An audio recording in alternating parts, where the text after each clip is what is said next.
നമുക്ക് ആദർശിന്റെയും നയനയുടെയും നാളത്തെ നല്ലൊരു കഥ കേട്ടാലോ? അതിനു മുമ്പ് ഒരു കാര്യം പറഞ്ഞോട്ടെ, വീഡിയോ ഇഷ്ടപ്പെടുവാണെങ്കിൽ ഒന്ന് ഹൈപ്പ് ചെയ്യാൻ മറക്കരുത് കേട്ടോ. അങ്ങനെ നമ്മൾ കാണുന്ന ഒടുവില് നന്ദു ആദർശം നയനയും കൂടെ സംസാരിക്കുകയാണ്. ആ സമയത്ത് നന്ദു ആദർശിനോട് പറഞ്ഞു, ആദർശേട്ടാ എന്താണെങ്കിലും ഞാൻ ആ ഡ്രൈവറെ പിടികൂടണമെന്ന് കരുതിയിരിക്കുമായിരുന്നു. ആ സമയത്തല്ലേ അയാളുടെ മരണം ഉണ്ടായത്. ശരിക്കും അയാളുടെ പോസ്റ്റ്മോർട്ടം കഴിഞ്ഞു കഴിഞ്ഞാലോ എന്താ ഏതെന്നൊക്കെ അറിയാനായിട്ട് സാധിക്കുള്ളൂ. അത് കേട്ടപ്പോ നയന് പറഞ്ഞു, മോളെ നീ സൂക്ഷിക്കണം. അങ്ങനെ അങ്ങോട്ട് പേടിച്ച് പിന്മാറാൻ പറ്റുന്ന കാര്യമാണോ?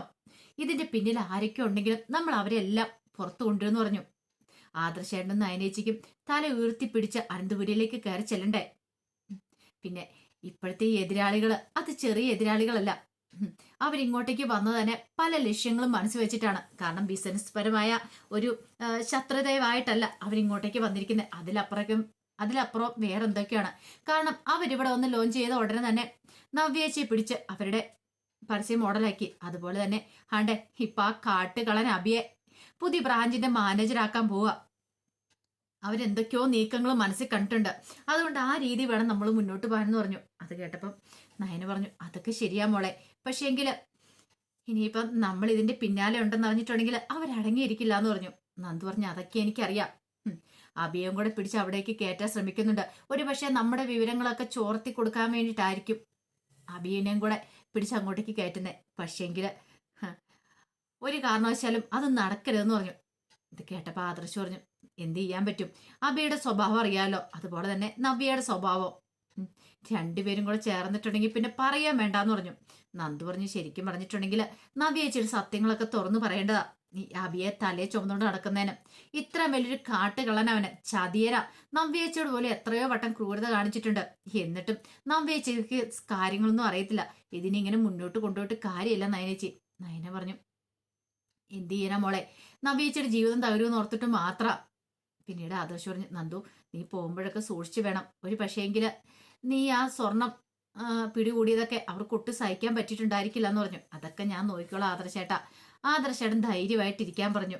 ഇതേ സമയത്ത് അവന്തിക നാഗേന്ദ്രന്റെ അടുത്തേക്ക് വന്നു. പിന്നീട് നാഗേന്ദ്രൻ പറഞ്ഞു, മോളെ ഇനിയിപ്പൊ പേടിക്കണ്ടെന്ന് പറഞ്ഞു. എന്താച്ചാ, അവനുണ്ടല്ലോ അവനെ തീർത്ത് കളഞ്ഞെന്ന് പറഞ്ഞു. ആ ഡ്രൈവർ, അതെ, അവന്റെ നാവിൽ നിന്നും നമ്മളെക്കുറിച്ചുള്ള ഒരു രഹസ്യം പുറത്തു പോകാൻ പാടില്ല. നിനക്കറിയാലോ, തടസ്സങ്ങളൊക്കെ വെട്ടിമാറ്റിയ ഈ അച്ഛൻ മുന്നോട്ട് പോയിക്കൊണ്ടിരിക്കണേ. അധികം വൈകാതെ തന്നെ നമ്മൾ ഉദ്ദേശിച്ച പോലെ തന്നെ കാര്യങ്ങൾ നടക്കണം. നിന്റെ കല്യാണത്തിന് മുമ്പ് എല്ലാ കാര്യങ്ങളും സെറ്റ് ആവണം. അബി വന്ന് ചാർജ് എടുക്കണം. അത് കേട്ടതും അവധി പറഞ്ഞു, അല്ല അബിയേട്ടൻ വന്ന് ചാർജ് എടുത്തിട്ടുണ്ടെങ്കിൽ അത് വലിയ ഭൂകമ്പം സൃഷ്ടിക്കും അനന്തപുരിയില്. അത് വേണം മോളെ, അതങ്ങനെ തന്നെ വേണം. അതിനു വേണ്ടിയിട്ടാണല്ലോ നമ്മൾ ഈ കളികളൊക്കെ കളിക്കുന്നത്. അത് മാത്രമല്ല, അവരുടെ തകർച്ച കാണുകയും വേണം. ഒന്നും രണ്ടുമല്ല, 10 കിലോ സ്വർണമാണ് ആ നന്ദന എന്ന് പറയുന്നവൾ പിടിച്ചെടുത്തിരിക്കുന്നത്.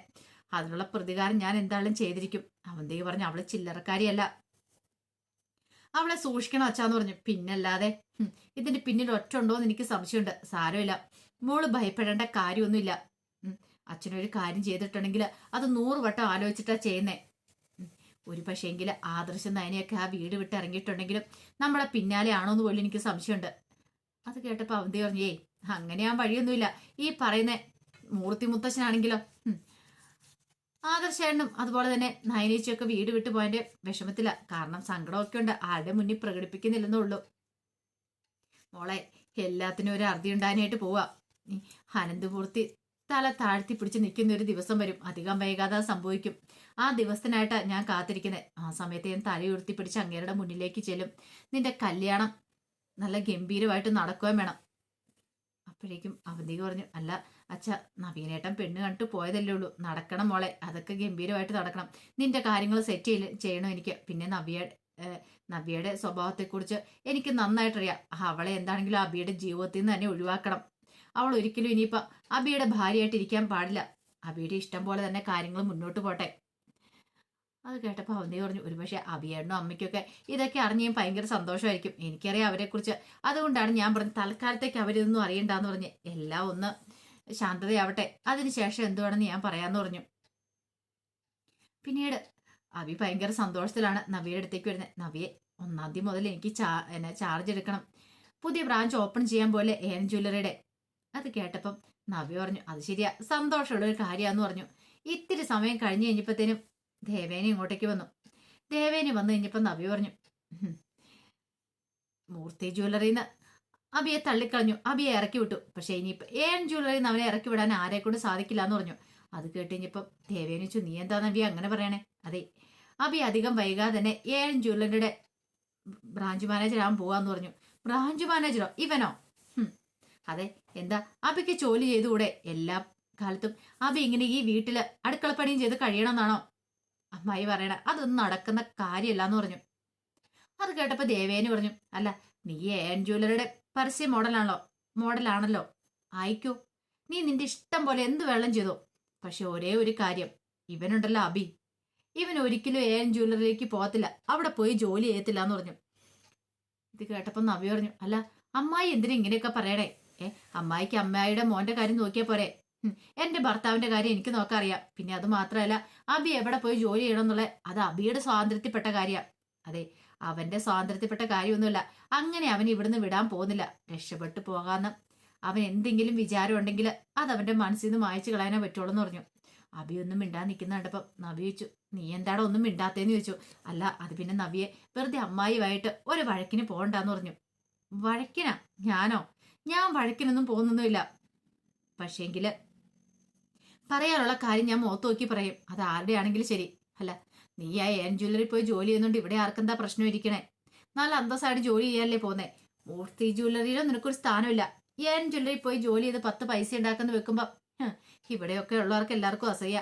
അധികം വൈകാതെ ഈ പറയുന്ന മൂർത്തി ജ്വല്ലറി തകർന്ന് തരിപ്പണായി പോവുക. അപ്പം അതിലേക്ക് കയറിയിട്ടും കാര്യമില്ല. അല്ലെങ്കിലും അബിക്ക് അവിടെ ഒരു സ്ഥാനമില്ലല്ലോ. അങ്ങനെയുള്ളിടത്തേക്ക് വലിഞ്ഞു കയറി ചെല്ലേണ്ട കാര്യമൊന്നുമില്ല. അബിക്ക് എന്താണേലും ഇപ്പൊ നല്ലൊരു സ്ഥാനമാണ് ഏൺ ജ്വല്ലറി കിട്ടുന്നത്." അത് കേട്ടപ്പോ ദേവേനെ പറഞ്ഞു, "നിന്നോട് ഞാൻ പറഞ്ഞു നവ്യെ, ഇത് കൂടുതലൊന്നും പറയാനില്ല." പിന്നെ അബിയോട് പറഞ്ഞു, "നീ പോവാടാന്ന് ചോദിച്ചു." "അല്ല, അത് പിന്നെ അമ്മായി ഞാൻ പോകുന്നില്ല, അങ്ങനെ തന്നെ വേണം." അതും പറഞ്ഞോണ്ട് ദേവേനെ അങ്ങോട്ട് കയറിപ്പോയി. പെട്ടെന്ന് നവ്യ ചോദിച്ചു, "നീ എന്ത് വർത്താനാണ് പറയണേ? അമ്മായിയോട് നീ എന്താ അങ്ങനെ പറഞ്ഞെന്ന് ചോദിച്ചു." "പിന്നല്ലാതെ അങ്ങനെ പറയാനേ എനിക്ക് പറ്റുള്ളൂ. ഇനിയിപ്പം എപ്പോഴേലും ഞാൻ പറഞ്ഞോളാം. നീ നിർബന്ധിച്ചുകൊണ്ടാണ് ഞാൻ പോകുന്നതെന്ന്, വേറെ നിവൃത്തിയില്ലാത്തോണ്ടാന്ന്. എന്തെങ്കിലുമൊക്കെ കള്ളത്തരം പറയാം. തൽക്കാലത്തേക്ക് അതുവരെ ഇങ്ങനെ പോട്ടെ. 1-ാം തീയതിക്ക് ഇനി ദിവസങ്ങളുണ്ടല്ലോ, ആ സമയത്ത് എന്ത് വെള്ളം ചെയ്യാന്ന് പറഞ്ഞു." പിന്നീട് ദേവേനി നയനയെ വിളിച്ച് ഈ കാര്യങ്ങൾ പറയണം. 1-ാം തീയതി മുതൽ അവൻ ചാർജ് എടുക്കാൻ പോകുന്ന കാര്യങ്ങളൊക്കെ. അവൻ രണ്ടും കൽപ്പിച്ച മിക്കവാറും ഈ കുടുംബത്തെ മൊത്തം ഒറ്റ കൊടുക്കാനായിരിക്കും അവന്റെ തീരുമാനം. അത് കേട്ടപ്പോ നയന പറഞ്ഞു, "അവൻ ആ കമ്പനിയിൽ പോയി ചാർജ് എടുത്തിട്ടുണ്ടെങ്കിൽ നമ്മുടെ പല രഹസ്യ വിവരങ്ങളും അവർക്ക് കൈമാറാന്നൊരു വിചാരം അവന് കാണുമായിരിക്കും. അതായിരിക്കും അമ്മേ." "മോളെ, അത് അപകടമല്ലേന്ന് ചോദിച്ചു." "അപകടമാണോന്ന് ചോദിച്ചാൽ അപകടമാണ്. അബിയുടെ സ്വഭാവം നമുക്കറിയാലോ." ഈ സമയം ദേവേനെ പറഞ്ഞു, "അങ്ങനെ എന്തെങ്കിലും സംഭവിച്ചിട്ടുണ്ടെങ്കിൽ ഉറപ്പായിട്ടും അവന്റെ മുത്തച്ഛൻ അവിടെ പിന്നെ വെച്ചു പുലർത്തു. ഒരു കാരണവശാലല്ല. വീട്ടിൽ നിന്ന് എപ്പോൾ അടിച്ചിറക്കിയെന്ന് ചോദിച്ചാൽ മതി." അപ്പോഴേക്കും നയന പറഞ്ഞു, "അവനെ അടിച്ചിറക്കിയാൽ അവനൊരു നാണമില്ലല്ലോ. ആദർശയുടെ സ്വഭാവം അല്ലല്ലോ. ഇത്തിരിയെങ്കിലും നാണം ഉണ്ടായിരുന്നെങ്കിൽ പണ്ടേ അവൻ ആ വീട് വിട്ട് ഇറങ്ങേണ്ടതാ. അല്ലെങ്കിൽ നാണം ഉണ്ടായിരുന്നെങ്കിൽ അനഘയുടെ കാര്യത്തിൽ ഇങ്ങനെയൊന്നും ചെയ്യത്തില്ലായിരുന്നല്ലോ. സ്വന്തം മോളെ സ്വന്തം കുഞ്ഞായിട്ട് അവൻ അംഗീകരിക്കുമെങ്കിലും ചെയ്താലോ. മോളെ, ഇതിങ്ങനെ പോയാൽ ശരിയാവും തോന്നില്ല" എന്ന് പറഞ്ഞു.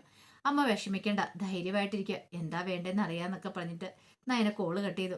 പിന്നീട് കനക വിളിക്കണ സമയത്ത് കനകയോട് കാര്യങ്ങളൊക്കെ പറയുന്നുണ്ട്. നവ്യേച്ചിയാണ് അബിയെ അങ്ങോട്ടേക്ക് പറഞ്ഞു വിടാനായിട്ട് ഉത്സാഹം കാണിക്കുന്നത്. എന്തെങ്കിലും ചെയ്തില്ലെങ്കിൽ അത് നമുക്കിട്ടുള്ള പണിയായിരിക്കും എന്ന് പറഞ്ഞു. ഇപ്പൊ തന്നെ ആദർശേട്ടനാണെങ്കിലും ഒത്തിരി കഷ്ടപ്പെട്ട് ബുദ്ധിമുട്ടി ഓരോ സത്യങ്ങളും കണ്ടുപിടിക്കാൻ പിന്നാലെ നടക്കുന്നത്. അപ്പൊ അബിയും കൂടെ അങ്ങോട്ടേക്ക് പോയി കേറിട്ടുണ്ടെങ്കിൽ അത് ശരിയാകത്തില്ലമ്മേന്ന് പറഞ്ഞു.